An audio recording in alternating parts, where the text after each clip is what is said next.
नमस्कार साथियों। आज हम देखेंगे राजस्थान के अफवाह तंत्र का पार्ट 3, जिसमें हम देखेंगे राजस्थान का आंतरिक अफवाह तंत्र। तो आज हम शुरू करें राजस्थान का आंतरिक अफवाह तंत्र। सबसे पहले हम देखेंगे अफवाह तंत्र में जो अपनी इसकी डेफिनेशन क्या है।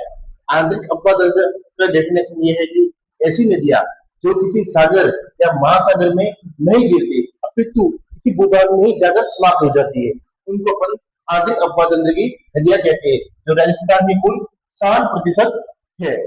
आरबीएससी के अकॉर्डिंग हमारे राजस्थान की निम्न नदियां है जो आंतरिक अफवाह तंत्र का भाग है। इसके अलावा भी और भी है, लेकिन इतनी अपने को याद रहनी चाहिए। जैसे कि अपने घग्गर नदी, काकने, काकली, रूपनगढ़, मेथा, साबी, खारी, कुकर और द्रव्यवती नदी। अपन सबसे पहले देखेंगे घग्गर नदी। कौन सी नदी देखेंगे? घग्गर नदी। घग्गर नदी सबसे इम्पोर्टेंट नदी हो जाती है, क्योंकि इस नदी के बहुत ही इम्पोर्टेंट रोल है। ये हमारे एकमात्र ऐसी नदी है जो ऋग्वेद में इसका उल्लेख मिलता है। इसका नदी का उल्लेख मिलता है अपने घग्गर नदी का।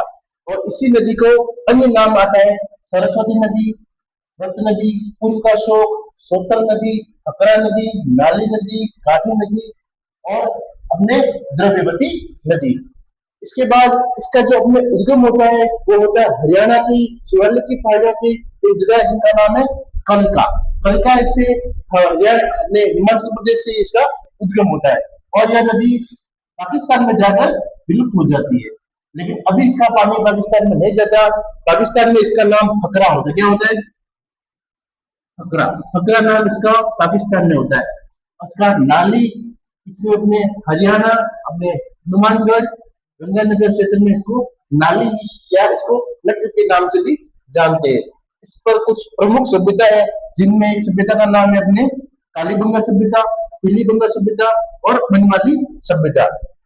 इस पर एक दुर्ग बना हुआ है, बटनेर का दुर्ग। इस बटनेर का दुर्ग के बारे में कहते जाते हैं इसे उत्तर बड़का किवाड़ भी कहते हैं। इसने सबसे ज्यादा युद्धेंद्र आक्रमण से इसकी रक्षा की है, जो अपने युद्धेंद्र वंश का इसमें शासन रहता था। इसके बाद इस नदी का अपने उल्लेख ऋग्वेद में भी मिलता है। इसके बाद अपन लेंगे काकनेय नदी। इसका नाम है मसूरदी नदी। राजस्थान की सबसे छोटी नदी इसी है। इसकी कुल लंबाई है 17 किलोमीटर। कितनी? 17 किलोमीटर। आपको याद रखने की जरूरत है, राजस्थान की सबसे छोटी नदी कौन सी है? काकनेय नदी, जिसका अन्य नाम क्या है? मसूरदी नदी। यह कुडडी गांव जैसलमेर से इसका उद्गम होता है और बूंद झील नामक एक जगह है जहां पर जाकर इसका अपने जल समाप्त हो जाता है। ये मीठे पानी की झील बनाती है। कौन सी पाना है? पानी इसका मीठे पानी की झील है। यह नदी राजस्थान की सबसे छोटी नदी है। कौन सी? काकनी नदी।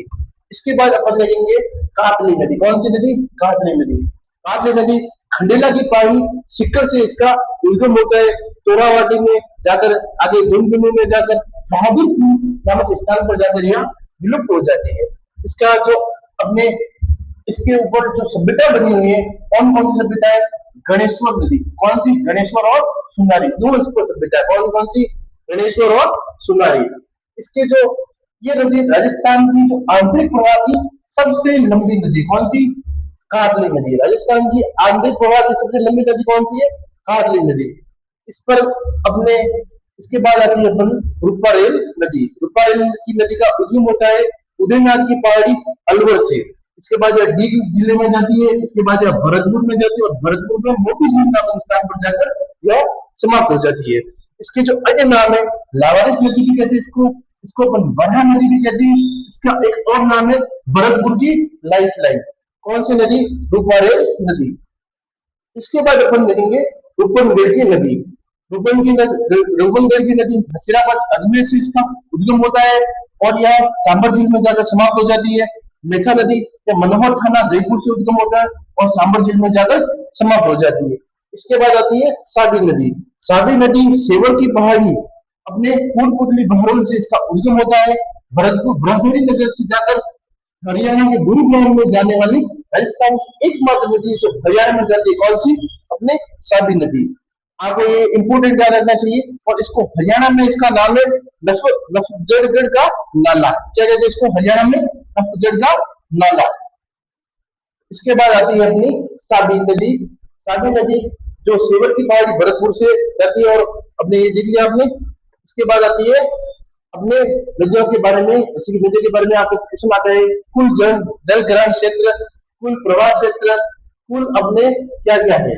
जल ग्रहण क्षेत्र से आशय है कि एक क्षेत्र में पानी की मात्रा, इसको अपन बोलते हैं जल ग्रहण क्षेत्र। राजस्थान में अपने देखा था तो आरबीएससी के अनुसार 60% भूभाग क्या आता है, आंतरिक अपवाद तंत्र का आता है, और 24% भूभाग इसका आता है बंगाल की खाड़ी की नदियों का आता है, और सबसे अंत में अरब सागर का 16% भूभाग आता है, जिसमें अपने क्रम से देखा जाए तो सबसे ज्यादा आंतरिक अपने जल ग्रहण क्षेत्र में बनास, लूनी, संबल, माही और बाणगंगा, ये काफी करें पीवाईक्यू में प्रश्न अपने क्वेश्चन आ चुका है।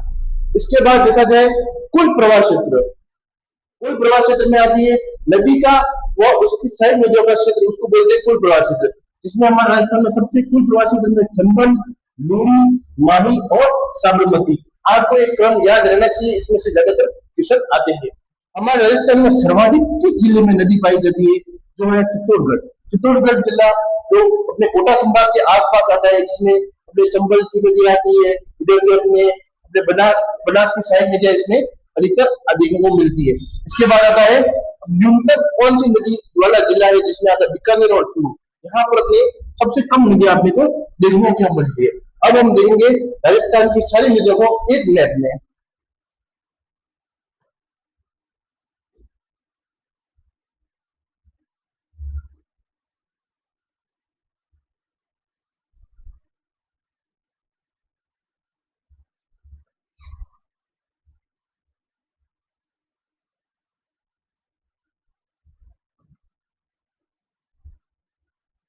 सबसे पहले आपने देखी थी अजमेर की पहाड़ी से निकलने वाली कौन सी नदी, लूनी नदी, कच्छ के रण में जाकर विलुप्त हो जाती है। इसके बाद आपने देखी थी पश्चिमी बनास, कहां से उद्गम होता है, सिरोही के नया छनवाड़ा गांव से इसका उद्गम होता है, और ये लिटिल कच्छ में जाकर विलुप्त हो जाती है। इसके बाद आपने देखी थी साबरमती नदी, जिसका उद्गम पदराना गांव से होता है और जाकर अपने खंबात की खाड़ी में जाकर समाप्त होती है। कौन सी नदी, साबरमती। इसके बाद आपने देखी थी एमपी से निकलने वाली महेंद्र झील से और प्रतापगढ़ डूंगरपुर की सीमा बनाते हुए जाकर खंबात की गाड़ी में चलने वाली नदी कौन सी है, लास्ट में अपनी माही नदी। इसके बाद अपन देखते हैं जनाबाव की पहाड़ी से उद्गम होने वाली और यमुना में अपना जल ले जाती है, कौन सी नदी, संबल नदी। इसके बाद इन्हीं से गोगुंडा की पहाड़ियों से एक नदी का उद्गम होता है, जो इसकी सहायक नदी है, बनास नदी। और जो बनास नदी की सहायक कौन सी है, अपनी ये वाली आयरन नदी। इसके बाद अपन देखेंगे यहाँ से एक नदी निकलती है जो सीधा जल ले जाती है, कौन सी, गंभीर नदी। यहाँ से एक नदी निकलती है जो अपना जल ले जाती है, विलुप्त हो जाता है भरतपुर के आसपास, कौन सी, कोटपुतली भरौल से निकलने वाली नदी, बाणगंगा नदी। एक यहाँ से अपने आज भी पड़ी थी कौन सी नदी जो हरियाणा में ले जाती है अपना जल, साबी नदी। इधर अपने एक नदी आती है कादली नदी, आपने खंडेला की पहाड़ी से उद्गम होने वाले। एक अपने हकरा पंजा अपने हिमाचल प्रदेश से आती है और पाकिस्तान तक जाती है, कौन सी नदी, गग्गर नदी। एक अपने काकनी नदी जो जैसलमेर में सबसे छोटी वाली नदी है। इसके बाद और कौन सी नदी आ सकती है, देखिए रूपनगढ़, यहाँ पर रूपा रेल, ऐसी अन्य नदियां भरतपुर के आसपास देखने को मिलती है। इसमें अपन इसके नाम लिख देता हूँ मैं सबको, तो आपको याद रहेगा। जैसे कि ये है लोरी नदी, ये पश्चिमी बनास, ये अपने साबरमती, ये माही, ये चंबल, ये अपने गंभीर, ये अपने बाणगंगा, ये अपने साबी, कातली, गग्गर,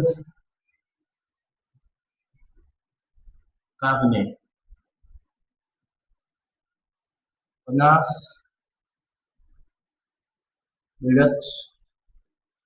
और भी जिसके अपन सहायक नदियों में देख सकते हैं, इसकी सहायक नदी आती है अपने यहाँ से काली सिंह, इसकी सहायक आहू, परवन, पार्वती, बामनी, मेघ, कुरान, ठीक, बाहर की साइड नदी यहाँ से अपने इसी वजह से उद्गम होता है। कौन सी? सोम नदी। यहाँ से जाखल नदी आती है जिसमें मुख्य त्रिवेणी संगम बनाती है। लोनी की साइड नदी कौन कौन सी देखी थी हमने सबसे पहले? एक आती है यहाँ से, कौन सी? जोजड़ी यहाँ से आती है अपने, नीलगिरी, सागी, विजया, जवाई और मित्री, ऐसी में सहायक नदियां इसकी। बनास की सहायक नदी आपने देखी थी कौन कौन सी? यहाँ से उद्गम होता है राजसमंद से, कोठारी,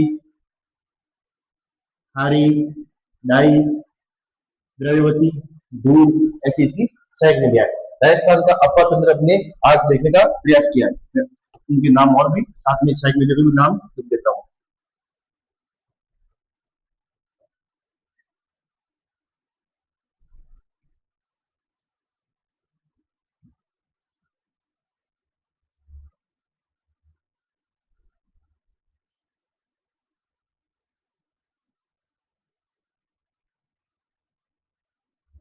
ठीक है, तो आपको कैसा लगा वीडियो बताना। अब हम इसके बाद इसके पीवाईक्यू और इस पर जो भी नदी की योजना चल रही है उनका अपन वीडियो बनाएंगे। Thank you.